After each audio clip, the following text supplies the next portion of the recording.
கர்த்தருடைய பரிசுத்த நாமம் மகிமைப்படுவதாக. ஆண்டவராகிய இயேசுவின் நல்ல நாமத்தில் இந்த காலவெளியிலே உங்களை சந்திப்பது மிகுந்த மகிழ்ச்சி. வெளிப்படுத்தின விசேஷம் 14ஆம் அதிகாரம். வெளிப்படுத்தின விசேஷம் 14ஆம் அதிகாரம் 14வது வசனத்திலிருந்து உங்களுக்கு வாசிக்கிறேன். பின்பு நான் பார்த்தபோது இதோ வெண்மையான மேகத்தையும் அந்த மேகத்தின் மேல் மனுஷகுமாரனுக்கு ஒப்பானவராய் தமது சிரசின் மேல் பொற்கிரீடத்தையும் தமது கையிலே கருக்குள்ள அருவாளையும் உடைய ஒருவர் உட்கார்ந்திருக்கிறதை கண்டேன். அப்பொழுது வேறொரு தூதன் தேவாலயத்திலிருந்து புறப்பட்டு மேகத்தின் மேலே உட்கார்ந்திருக்கிறவரை நோக்கி, பூமியின் பயிர் முதிர்ந்தது, அறுக்கிறதற்கும் காலம் வந்தது. ஆகையால் உம்முடைய அரிவாளை நீட்டி அறுத்துவிடும் என்று மிகுந்த சத்தமிட்டு சொன்னான். அப்பொழுது மேகத்தின் மேல் இருந்தவர் தமது அரிவாளை பூமியின் மேல் நீட்டினார். பூமியின் விளைவு அறுப்புண்டது. பிரியமானவர்களே, இங்கே 2 விதமான அறுவடையை வேதம் சொல்லுகிறது. 2 விதமான அறுவடை. ஒன்று பயிர் முதிர்ந்தது, இரண்டாவது திராட்சை குலைகள் அறுவடைக்கு தயாராயிருக்கிறது. அருமையான தேவனுடைய பிள்ளைகளே,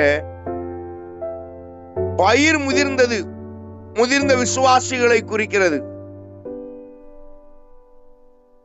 ரகசிய வருகையை குறித்து சொல்லப்பட்டிருக்கிறது. கருக்குள்ள அருவாள் அவர் தம்முடைய பிள்ளைகளை, முதிர்ந்தவர்களை, கர்த்தருக்காக தன்னுடைய வாழ்க்கையை அர்ப்பணித்தவர்களை அவர் அறுத்து அந்த பயிரை, முதிர்ந்த பயிரை அவர் அறுத்து எடுத்துக்கொள்கிற ஒரு காலம் வரப்போகிறது. திராட்சை குலைகள் பழுத்து அறுவடைக்கு தயாராக இருக்கிறது. அது என்னவென்றால் பாவத்திலே உலர்ந்து கொண்டிருக்கிற ஆத்துமாக்கள். அவர்களை தேவன் அறுவடை செய்ய போகிறார். தேவனை தேடாமல் அலைகிறவர்கள், கூடிய மட்டும் அவர்களுக்கு தேவன் வார்த்தையை கொடுத்தார், கால அவகாசத்தை தந்தார், அவர்களுக்கு நேரங்காலங்களையும் கொடுத்தார். ஆனால் அவர்கள் கர்த்தரை அறியவில்லை. சில வாதைகளை அனுப்பினார், வியாதிகளை அனுப்பினார், சில வார்த்தைகளை அனுப்பினார், சில ஊழியர்களை அனுப்பினார், சில விசுவாசிகளை அனுப்பினார், சில தீர்க்கதரிசிகளை அனுப்பினார். ஆனாலும் அவர்கள் கர்த்தரை அறியவில்லை. எத்தனை தீர்க்க தரிசன வார்த்தைகள் அவர்களுக்குள்ளே வந்தாலும் அவர்கள் அடம்பிடிக்கிறவர்களாகவும் மனம் திரும்பாதவர்களாகவும் தங்கள் சுய புத்தியின் மேல் சாய்ந்து கர்த்தரை அவமதிக்கிறவர்களாகவும் இருக்கிறார்கள். அதனாலே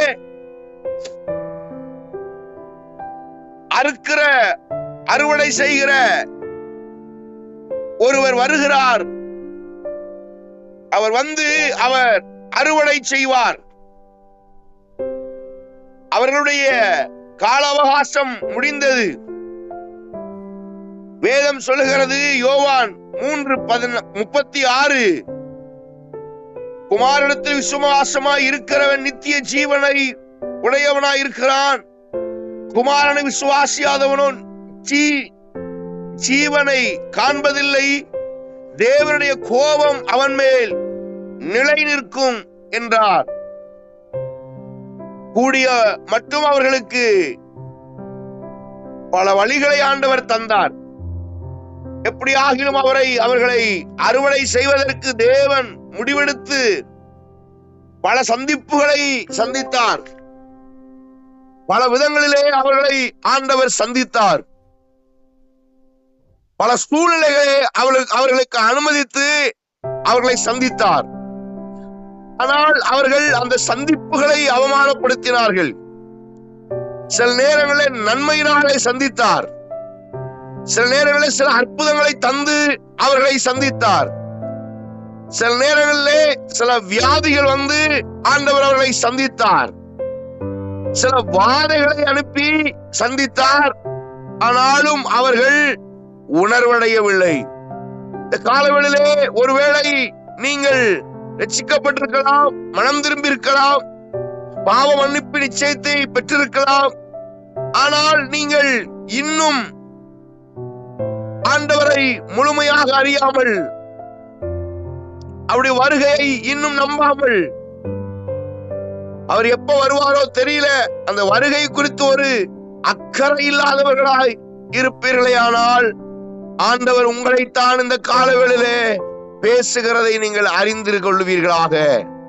அறுவடைக்கு திராட்சை குலைகள் ஆயத்தமாயிருக்கிறது.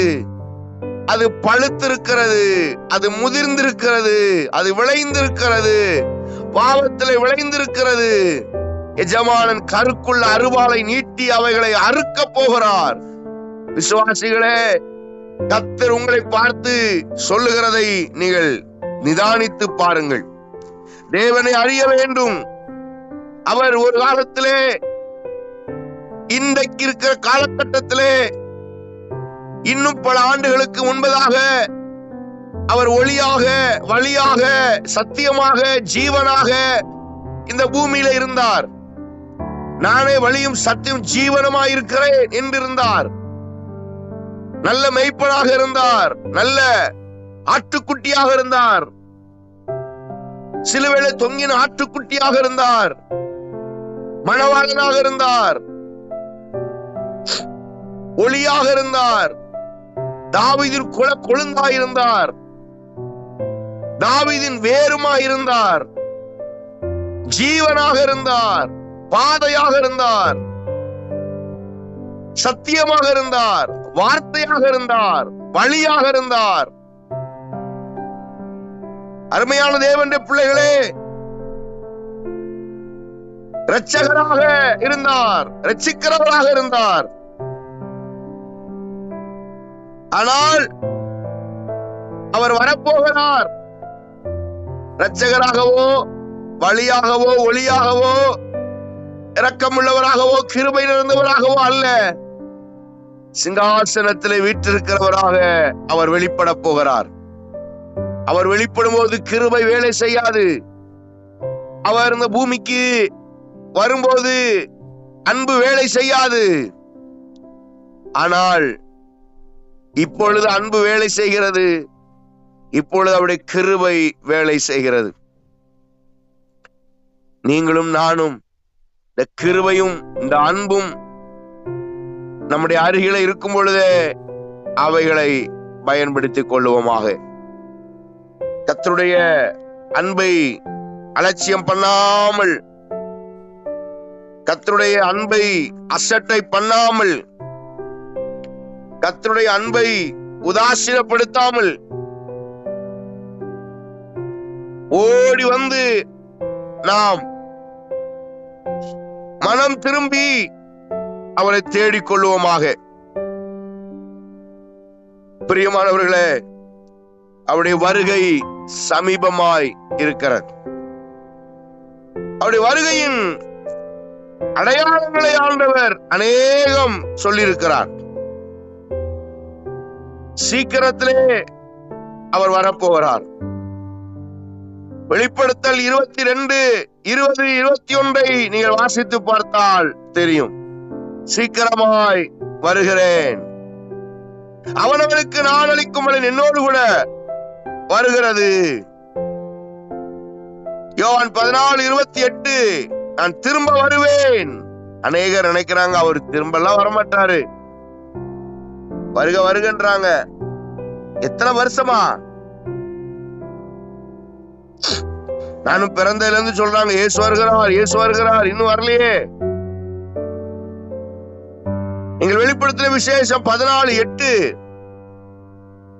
வெளிப்படுத்தின விசேஷம் 18:2, ஏசாயா 21:9 வேதம் சொல்லுகிறது. எப்பொழுது அவர் வருவாரா?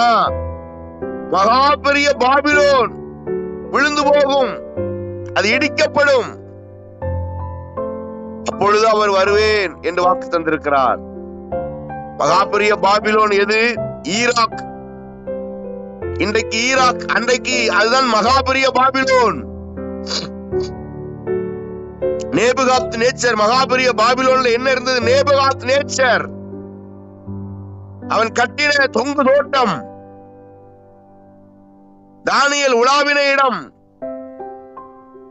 பிரியமானவர்களே, அவைகள் இடிக்கப்படும், ஆண்டுடைய வருகை இருக்கும். வருகையின் அடையாளங்கள் என்ன? இன்றைக்கு நடந்து கொண்டிருக்கிற யுத்தங்கள், இன்னைக்கு நடந்து கொண்டிருக்கிற காரியங்கள் எல்லாம் நீங்கள் பார்க்கும்போது மனதார உணர்ந்து கொள்ளுங்கள். ஆண்டுடைய வருகை சமீபித்திருக்கிறது. வார்த்தைகள் நிறைவேறிக் கொண்டிருக்கிறது. சீக்கிரமாய் எஜமானன் வரப்போகிறார். மணவாட்டி அழைத்துக் கொண்டு போக மணவாளன் வரப்போகிறார். அது சீக்கிரத்தில் நடக்க போகிறது.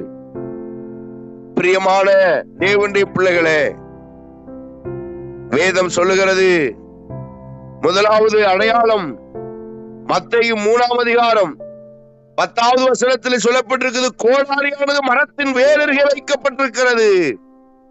நல்ல கனிகொடாத மரம் எல்லாம் வெட்டுண்ட அக்கினியிலே போடப்படும். கோடாரி வருகையின் அடையாளம். ரட்சிக்கப்பட்ட தேவ பிள்ளையே, கோடாரியை கொண்டு அவர் மரத்தை வெட்டி, அல்லது நல்ல கனி கொடாத மரத்தை வெட்டி அக்கினியிலே போட போகிறார். நீங்கள் கனி கொடுக்கிற மரமா? நீங்கள் கனி கொடுக்கிற தேவ பிள்ளைகளா என்பதை காலையில அறிந்து கொள்ளுங்கள். நல்ல கனி கொடுக்கிற மரமா இருக்கிறீர்களா? அருமையான தேவனுடைய பிள்ளைகளே, காலையிலே ஆண்டவர் உங்களை பார்த்து பேசுகிறார். ரட்சிக்கப்பட்ட அந்த நாளை நீங்கள் ஞாபகத்தில் வைத்திருக்கிறீர்களா? எப்பொழுது ரட்சிக்கப்பட்டீர்கள் உங்களுக்கு தெரியுமா? பிறந்த நாள் தெரியும், திருமண நாள் தெரியும், பிள்ளைகளுக்கு பிறந்த நாள் தெரியும், கணவனுக்கு தெரியும், மனைவிக்கு தெரியும், அப்பா அம்மாவுக்கு பிறந்த நாள் என்னைக்குன்னு தெரியும், எல்லாம் தெரியும். ஆனா நீங்கள் ரட்சிக்கப்பட்ட நாள் தெரியுமா? கர்த்தர் உங்களை தொட்ட நாள் தெரியுமா? தேவனை அழைத்த நாள் தெரியுமா? பாவம் நிறைந்த உலகத்திலிருந்து தூக்கி எடுத்த அந்த நாளை நீங்கள் நினைவில் வைத்திருக்கிறீர்களா? God give the redemption. உங்களுக்கு தேவன் கொடுத்த மீட்பின் நாள், அந்த மீட்பின் நாளை நீங்கள் நினைவில் வைத்திருக்கிறீர்களா? 1998 ஜனவரி மாதம் 15ஆம் தேதி வெள்ளிக்கிழமை மாலை 7 மணி அளவிலே கர்த்தர் மனம் திரும்புதலை குறித்து என்னோடு பேசி, வருத்தப்பட்டு பாரம் சுமக்கிற எல்லா இடத்துல வாருங்கள், நான் உனக்கு இளைப்பாறுதல் தருவேன் என்று அவர் சத்தமிட்டு கூறின போது, பாவத்தை உணர்ந்து ஆண்டவரை ரட்சித்து அந்த நான் என்ற பாவங்களை அறிக்கையிட்டு அழுது புலம்பி கண்ணீர் வடித்து, தேவனே நான் ஒரு பாவி என்று உணர்ந்து தேவ சமூகத்தில் அழுது மன்றாடி பல மணி நேரங்களுடைய சமூகத்தில் காத்திருந்து ரட்சிக்கப்பட்டு இயேசு என்னை தொட்ட அந்த நாளை இன்று மறக்க முடியாது. உங்கள் ரட்சிப்பின் நாள் உங்களுக்கு ஞாபகம் இருக்கிறதா? உங்களை இயேசு தொட்ட அந்த நாள் உங்களுக்கு ஞாபகம் இருக்கிறதா? பல நாட்கள் உங்களுக்கு ஞாபகம் இருக்கும். கடன் வாங்கின நாள் ஞாபகம் இருக்கும், கடன் கொடுத்த நாள் ஞாபகம் இருக்கும், நீங்கள் உங்களுக்கு நன்மை உண்டான நாள் ஞாபகம் இருக்கும், அவங்க ஒருத்தர் திட்டின நாள் உங்களுக்கு ஞாபகத்தில் இருக்கும். அநேக காரியங்களை எழுதி வச்சிருப்பீங்க, இது நடந்துச்சு அது நடந்துச்சு. நீங்கள் ரட்சிக்கப்பட்ட நாள் உங்களுக்கு ஞாபகம் இருக்கிறதா? கர்த்தர் உங்களை தொட்டு தூக்கின நாள் உங்களுக்கு ஞாபகம் இருக்கிறதா? பாவம் நிறைந்த உலகத்திலே, அக்கிரமம் நிறைந்த உலகத்திலே உங்களை தூக்கி எடுத்தாரே அந்த நாள் உங்களுக்கு ஞாபகம் இருக்கட்டும். பிறந்த நாள் பரவாயில்ல, யோபு சொல்றான், நான் என் பிறந்த நாளை சபிக்கிறேன் என்று சொல்லுகிறான். அது தேவையில்லை. பிறந்த நாள் எதுக்கு நமக்கு? நமக்கு தேவை மறுபடியும் பிறந்த நாள் தேவை. ஒருவன் சிறுபிள்ளையை போல் மாறாவிட்டால் பரலோராஜ்யத்தில் பிரவேசிப்பது இல்லை. ஒருவன் மறுபடியும் பிறவாவிட்டால் பரலோராஜ்யத்தில் பிரவேசிப்பது நமக்கு தேவை. மறுபிறப்படைந்த நாள், ரட்சிக்கப்பட்ட நாள், இயேசுவை தூக்கி எடுத்த நாள், மறக்க முடியாது. எழுதி வைத்துக் கொள்ளுங்கள்.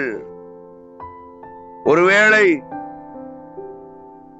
ரட்சிக்கப்பட்ட நாள் ஞாபகத்தில் இல்ல, ஞானஸ்தானம் எடுத்த நாள் ஞாபகத்தில் இல்லைன்னா, அந்த வருஷம் தெரிஞ்சிச்சுன்னா நீங்களே ஒரு நாளை டிசைட் பண்ணி அந்த நாள் உங்கள் வேதத்துல ஓரத்துல எழுதி வைத்து அந்த நாளிலே நீங்கள் அதிகம் ஜெபிச்சு அதிகம் கண்ணீர் விட்டு கர்த்தரை தொட்டாரே என்று அவருக்கு நன்றி சொல்லுங்கள். பிரியமானவர்களே, கர்த்தருக்கு மகிமை செலுத்துங்கள். உலர்ந்த எலும்புகளை எல்லாம் உயிரோடு எழுப்ப அவர் வருகிறார். பிரியமானவர்களே, கோடாரியானது மரத்தின் வேரருகே வைக்கப்பட்டிருக்கிறது. இது கடைசி காலம். எல்லாரும் சொல்ற மாதிரி இந்த வாராருன்னு நான் உங்களை சொல்லி பயம்புறுத்த வரவில்லை. கர்த்தருடைய வருகை சமீபமா இருக்கிறது. ஏதோ வருகிறார் என்று சொல்லவில்லை, வாசற்படியில நிற்கிறார் என்று சொல்லுகிறேன்.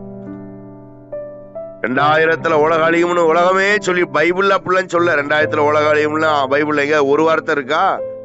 சில கூறுகட்ட ஆட்கள் பேசின வார்த்தைகள் 2000 உலக அழிஞ்சிரும்னு பைபிள்ல சொல்லுது. பிதா ஒருவரை தவிர வேறு ஒருவருக்கும் தெரியாதவருடைய வருகை குறித்து. பிரியமானவர்களே, ஒருவேளை இந்த பிரசங்கம் கேட்டுக்கொண்டிருக்கும் போது ஆண்டவர் வரலாம். வருகிற ஞாயிற்றுக்கிழமை அவருடைய வருகை இருக்கலாம், இல்ல திங்கக்கிழமை இருக்கலாம், அடுத்த மாசம் இருக்கலாம், இன்னும் ஒரு மாசம் கழிச்சு இருக்கலாம், ஒரு வருஷமா இருக்கலாம், 2 வருஷமா இருக்கலாம். எனக்கு தெரியாது. I don't know. உங்களுக்கு தெரியுமா? உங்களுக்கும் தெரியாது. அவங்க பாஸ்டருக்கு தெரியும் இல்ல, யாருக்கும் தெரியாது. ஆனால் அவர் சீக்கிரம் வரப்போகிறார் என்பது வேதத்தின் அடையாளங்களின்படி சீக்கிரத்தில் வரப்போகிறார். அதை நாம் அறிந்து கொள்ள முடியும். அப்போ கர்த்தர் அறுவடை செய்யக்கூடிய ஒரு நாள் சீக்கிரத்துல வருகிறது. நல்ல மரம் நல்ல கனியை கொடுக்கும், கெட்ட மரம் கெட்ட கனிகளை கொடுக்கும். மத்தேயு 7:7. நீங்கள் நல்ல கனி கொடுக்கிற மரமாக, நல்ல முதிர்ச்சி அடைந்த மரமாக, நல்ல விளைந்திருக்கிற மரமாக கர்த்தர் உங்களை மாற்றுவாராக. யோவான் 15:15 சொல்லப்பட்டு 15ஆம் அதிகாரம் யோவான் 5ஆம் வசனம் சொல்லப்பட்டிருக்கிறது. என்னில் நிலைத்திருந்தால் நீங்கள் மிகுந்த கனிகளை கொடுப்பீர்கள். நீங்கள் அவரோடு இணைந்திருக்கிற அனுபவம், அவரோடு நிலைத்திருக்கிற அனுபவம். நீங்கள் அவரோடு நிலைத்திருந்தால் மிகுந்த கனிகளை கொடுக்க கர்த்தர் உங்களுக்கு உதவி செய்வார். யோவான் 15ஆம் அதிகாரம் 16வது வசனம் சொல்லுகிறது, கனி கொடுக்கும்படி கர்த்தர் உங்களை ஏற்படுத்தினார். நீங்க கனி கொடுக்கும்படிதான் ஏற்படுத்தினார். நீங்க வெட்டுண்டு அக்கினியில போடப்படுவதற்காக கர்த்தர் உங்களை அழைக்கவில்லை, ரட்சிக்கவில்லை. இந்த சத்தத்தை கேட்கிற அருமையான சகோதரனே, சகோதரியே, கர்த்தர் உங்களோடு கூட சொல்லுகிற வார்த்தை என்னவென்றால், அவருடைய வருகைக்கு ஆயத்தமாருங்க, கனி கொடுங்கள். இல்லாவிட்டால் கோடாரி மரத்தின் வேரருகே வைக்கப்பட்டிருக்கிறது. இதுதான் கர்த்தர் நமக்கு கொடுக்கிற கடைசி காலத்தின் அடையாளம். 2வது ஒரு அடையாளம் இருக்கிறது. லூக்கா எழுதின சுவிசேஷம் 22ஆம் அதிகாரம் 31வது வசனம்.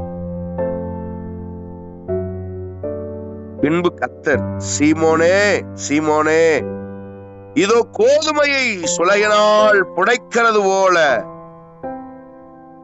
சாத்தான் உங்களை புடைப்பதற்கு உத்தரவு வாங்கி கொண்டான். நானோ உன் விசுவாசம் ஒளிந்து போகாதபடிக்கு உனக்காக வேண்டிக் கொண்டேன். நீ குணப்பட்ட பின்பு உன் சகோதரனை ஸ்திரப்படுத்து. வேதம் சொல்லுகிறது, சுளகு எல்லார் வீட்லயும் சொலவு இருக்கும். அது ஏன் பயன்படுத்துறோம்? அரிசியில கல்ல தனியா பிரிப்பதற்கும் அரிசியை தனியா பிரிக்கிறதுக்கும் சுலகு பயன்படுகிறது. அருமை தேவ பிள்ளைகளே, கர்த்தரும் ஒரு சொலகு வைத்திருக்கிறார். நல்லவர்களையும் தீயவர்களையும் அல்லது தேவனுக்கு பயந்தவர்களையும் தேவனுக்கு பயப்படாதவர்களையும் அவரை அற்பமாய் நினைக்கிறவர்களையும் அவரை நேசிக்கிறவர்களையும் தனித்தனியாக பிரிக்க போகிறார். இது கர்த்தருடைய வருகையின் அடையாளம். நீங்க எங்க போய் நிக்க போறீங்கன்னு நீங்க தான் யோசிக்கணும். இன்னைக்கு உபதேசங்கள்லாம் தாறுமாறா போயிட்டு இருக்கு. துருபதேசங்கள், அநேக சபைகள், many churches, many denomination, நிறைய தலைமைத்துவம், நிறைய உபதேசங்கள். ஒவ்வொரு தலைவர்களும் அவர்களுக்கு தங்களுக்கு தேவையான அநேக உபதேசங்கள். இன்றைக்கு துருபதேசம் அப்படின்னா கொடிகட்டி பறக்கிற உபதேசம். யெகோவா சாட்சி. பைபிள்ல யெகோவா சாட்சியை குறித்து அது துருபதேசம் என்று சொல்லப்பட்டிருக்கிறது. யெகோவாதான் தேவன், அது எல்லாரும் அறிவோம். ஆனால் யெகோவா சாட்சியுடைய வேலை என்ன? அபிஷேகத்தை நம்ப மாட்டார்கள், பரிசுத்த ஆவியினுடைய வல்லமையை நம்ப மாட்டார்கள், ஆவியானவரை நம்புகிறதில்லை, இயேசு கிறிஸ்துவை நம்புகிறதில்லை. ஆனால் அவர்கள் யெகோவாவை நம்புகிறார்கள். யெகோவா ஒருவர் தான் கடவுள் என்று. யெகோவா என்பது தேவனுடைய நாமம், இயேசு கிறிஸ்துடைய நாமம் அது. ஆனால் யெகோவா மட்டும் கடவுள் அல்ல, இயேசு கிறிஸ்து தான் கடவுள், அவர்தான் யெகோவா. ஆனால் இன்றைக்கு துருபதேசங்கள் பெருகிக் கொண்டிருக்கிறது. தன் சொன்னபடி, தன் இஷ்டப்படி, தன் விருப்பப்படி உபதேசத்தை மாற்றுகிற உலகத்தில் நாம் வாழுகிறோம். அதான் சொல்றாரு, சுலகினாலே உடைக்க போகிறார். பதர் தனியாக, நெல்மணிகள் தனியாக பிரிக்கப்பட போகிறது. எச்சரிப்போடு இருங்கள். கோதுமையை உடைக்கிறது போல கர்த்தர் உடைக்க போகிறார், சலிக்க போகிறார். எச்சரிக்கையாக இருக்க கர்த்தர் உதவி செய்வாராக. மூன்றாவது, லூக்கா 3:17, தூற்றுக்கூடை அவர் கையில் இருக்கிறது. அப்படி வருகையின் அடையாளம் தூற்றுக்கூடை. தூற்றுக்கூடை எது சரி எது தவறு என்று தூற்றுக்கூடை காண்பித்துக் கொடுக்கும். சில நேரங்களில் நாம எது சரி எது தப்புனே சில நேரத்தில் நமக்கு கண்டுபிடிக்க முடியாது. ஒரிஜினலும் டூப்ளிகேட்டும் ஒரே மாதிரி இருக்கு. அதனாலதான் பைபிள் சொல்லுது, பிசாசுகளும் அற்புதம் செய்கிறான். அதனால எது பரிசுத்தவான் எது பாவி அப்படின்னு நம்மளால கண்டுபிடிக்க முடியாது. அப்படி கண்டுபிடிக்க நம்ம என்னத்தான் செய்யறது அப்படின்னா, இப்போ ஒரு நபர் வீட்டுக்குள்ள வராங்க, அவன் நல்லவனா கெட்டவனா கண்டுபிடிக்கிறது எப்படி? யார் ஒரு ஆள் நம்ம கண்ணை பார்த்து ஒருத்தன் பேசுறானோ அவனை நம்புங்க.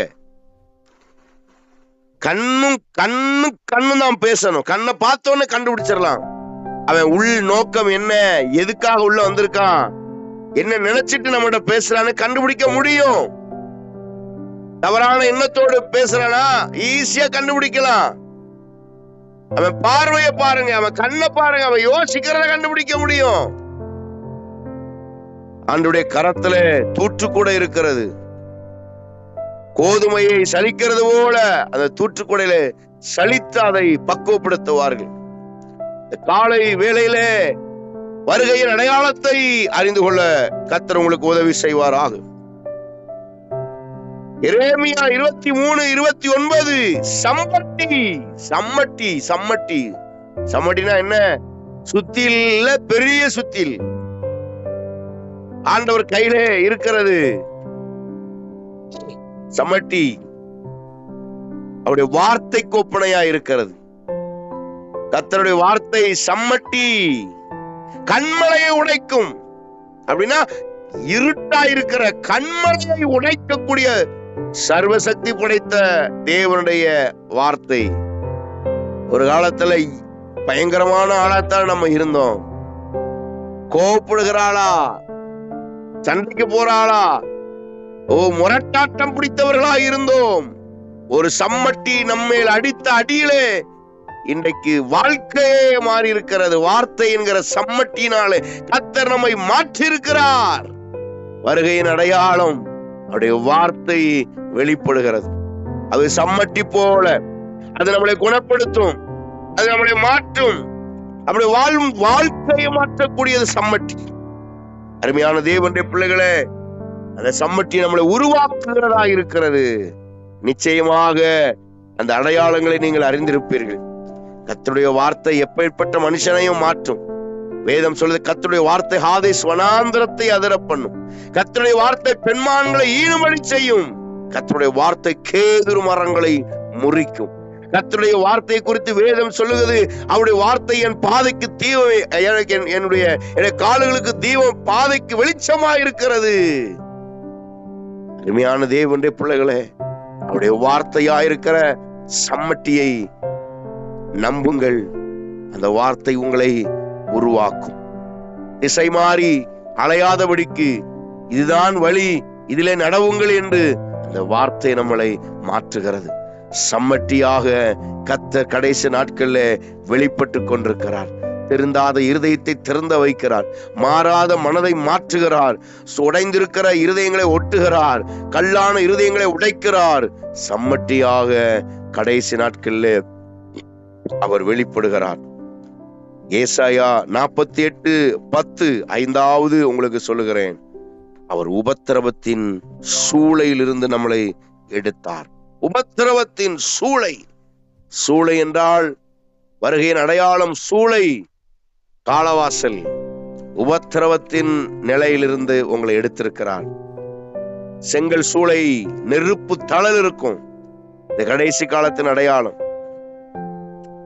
ஆமென். சாக வேண்டிய நம்மள, நெருப்புல பஸ்பமாகி போக வேண்டிய நம்மள கர்த்தர் தொட்டு நம்மை மறுவாழ்வு கர்த்தர் நமக்கு தந்திருக்கிறார். அழிந்து போக வேண்டிய நம்மை, உபத்திரவத்திலே ஒன்றில்லாமல் போக வேண்டிய நம்மை, சூளையில எரிந்து போக வேண்டிய நம்மை அவர் மீட்டிருக்கிறார். அவர் தூக்கி எடுத்திருக்கிறார். அக்கிரமத்திலே நாம் மிகுதியாயிருந்தோம். அக்கிரமத்தில் நம்முடைய தலை துணிகரமாய் செய்தது. நம்முடைய தலை நம்முடைய இருமாப்பு பிடித்ததாய் துணிந்து காரியங்களை செய்தோம். யாருக்கும் பயப்படாமல், யார் வந்தாலும் அவர்களை மதிக்காமல், நான் பெரியாள் என்று நெஞ்சை நிமித்து கொண்டு தலையை குலுக்கி கொண்டு அலைந்த நாட்கள் உண்டு. ஆனால் கர்த்தர் சொல்லுகிறார், அப்படிப்பட்ட நாட்கள் உன் வாழ்க்கையில இருந்திருக்கலாம். ஆனால் ஒரு சூளை எரிகிறது. அதன் நடுவில் இருந்து கர்த்தர் நம்மை தூக்கி எடுத்திருக்கிறார். உபத்திரவத்தின் புகையிலிருந்து, உபத்திரவத்தின் சூளையிலிருந்து கர்த்தர் நம்மளை காப்பாற்றி இருக்கிறார். இனி அந்த சூளை தேவையில்லை. ஏனென்றால் இயேசுடைய அன்பு என்கிற சூளைக்குள்ளே நாம் வந்திருக்கிறோம். இயேசுடைய அன்பு என்கிற அரவணைப்பு என்கிற அபிஷேகம் என்கிற அந்த பெரிய மாறாத அந்த நேசத்துக்குள்ளே வந்திருக்கிறோம். மறுபடியும் நமக்கு சூளை தேவையில்லை. கர்த்தரே நம்மை காப்பாற்றியிருக்கிறார். உபத்திரவத்தின் சூளை நமக்கு வருகையின் அடையாளமாயிருக்கிறது. கடைசியாக யோவான் 2:15 சவுக்கு எடுத்தார் ஆண்டவர். தேவாலயத்துக்குள்ளே போனார். விற்கிறவர்கள் கொள்ளுகளை பார்த்து ஆண்டவருக்கு பயங்கர கோபம் வந்துட்டு. பைபிள்ல ஆண்டவர் கோபப்பட்டது இந்த இடம் தான். புதிய ஏற்பாட்டுல கோபப்பட்டது. பழைய ஏற்பாட்டுல இஸ்ரவேல் ஜனங்கள் பொன் கன்றுக்குட்டிகளை செய்யும் போது கோபப்பட்டார். சவுல் தேவனுக்கு விரோதமான காரியத்தை செய்து சாமுவேல் வர்றதுக்கு கொண்டு பலி செலுத்தின போது கர்த்தர் கோபப்பட்டார். பழைய ஏற்பாட்டுல அநேக இடத்துல கோபம். ஏன்னா அவரை பழைய ஏற்பாட்டுல அவர் எரிச்சல் தெய்வம்னே சொல்லப்பட்டிருக்கு. ஆனா புதிய ஏற்பாட்டுல ஒரே இடத்துலதான் கோபப்பட்டாரு. அதுவும் இந்த இடம் தான். என்ன செய்தார்? சவுக்க எடுத்து அடி நொறுக்கி எடுத்துட்டார். விற்கிறவர்களின் கொள்ளுகளை புறா விற்கிறவர்களாம் எல்லாத்தையும் அடிச்சு துரத்தி விட்டு வெளியே அனுப்பி, கர்த்தருடைய ஜெப வீட்டை நீங்கள் வியாபார ஸ்தலமாக்குறீர்கள். இதென்ன வியாபாரம் செய்யற இடமா? அடிச்சு துரத்தி விட்டார். சவுக்கு எடுத்து அடிச்சாதான் சில ஆத்துமா சரியாகும். சிலர் மனம் திரும்பும் போது சில நேரங்கள்ல எங்க பாஸ்டர் சொல்லுவாரு, ஆண்டவர் சில காரியங்களை சொல்லும் போது சிலர் திருந்த மாட்டாங்க, சிலர் அடிச்சாதான் திருந்துவான். அப்ப தேவன் ஒரு மனுஷனை உணர்வுடைய செய்யறதுக்காக வலை போடுவாராம். அந்த மீன் வலையில மாட்டிச்சுன்னா ஓகே, மூச்சு திணறி வெளியே வந்துடும். அதுல தப்பிச்சு நான் பெரிய ஆளு அப்படி சண்டீர் மாதிரி அலைஞ்சிச்சுன்னா தூண்டில் போடுவாங்களாம். தூண்டில மாட்டிச்சுன்னா தூண்டில் போய் வாயில மாட்டுமா, ரத்தத்தோட வெளியே வருமா. கர்த்தர் தூண்டில் போடுறதுக்கு முன்னாலேயே வளைய போடுறாரு, அதிலே வந்துடணும். சில விசுவாசிகளுக்கு ஆண்டவர் பலமுறை சொல்லி சொல்லி சொல்லி சொல்லி இன்னும் திருந்தல. ஆலயத்துக்கு வா, ஆலயத்துக்கு வா, ஆலயத்தை மிஸ் பண்ணாத, ஆலயத்தை பாதியிலே ஓடாத, கடவுள் விஷயத்துல அசால்ட்டா இருக்காத, ஆலய விஷயத்துல கவனக்குறைவா இருக்காதீங்க. ஆலயத்துக்கு தாமதமா வர்றது பாவம், பாதியில போறது பாவம். பைபிள்ல பாதியிலே போன ஒரு ஆளு யூதாஸ் காரியத் நாண்டு கொண்டு செத்தான். தேவனுடைய பந்தியிலே ஓடினான் பாதியிலே. தவறு அது, பாதியில் ஓட்டம். இதே இது தாலி கட்டுறாங்க கல்யாண வீட்டுல, ஓடுவீங்களா பாதியில? நமக்கு முக்கியம் வேறு எதுவும் அல்ல, நமக்கு முக்கியம் தேவனுடைய பிரசன்னம் தான் முக்கியம். அதை விட பெருசு இந்த உலகத்துல யாருமே கிடையாது, எந்த கொம்பனும் கிடையாது.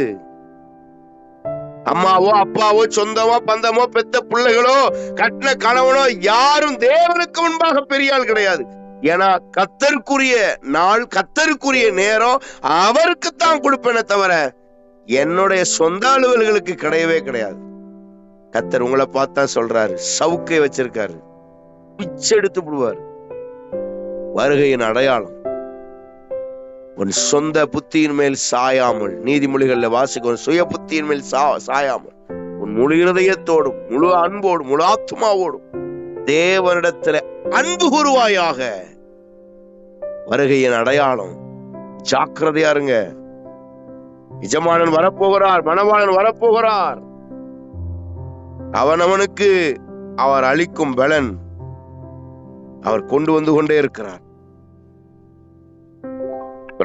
பிரியமானவர்களே, ஆயத்தப்படுங்கள், மனம் திரும்புங்கள். நிச்சயமாக கர்த்தர் உங்களை ஆசீர்வதிப்பார்.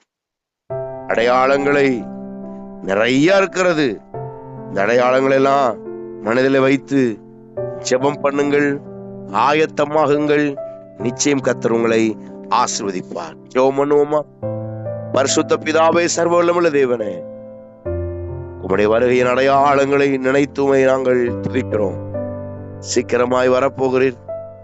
மணவாளன் வந்து மணவாட்டி சபையை அழைக்க போகிறேன்.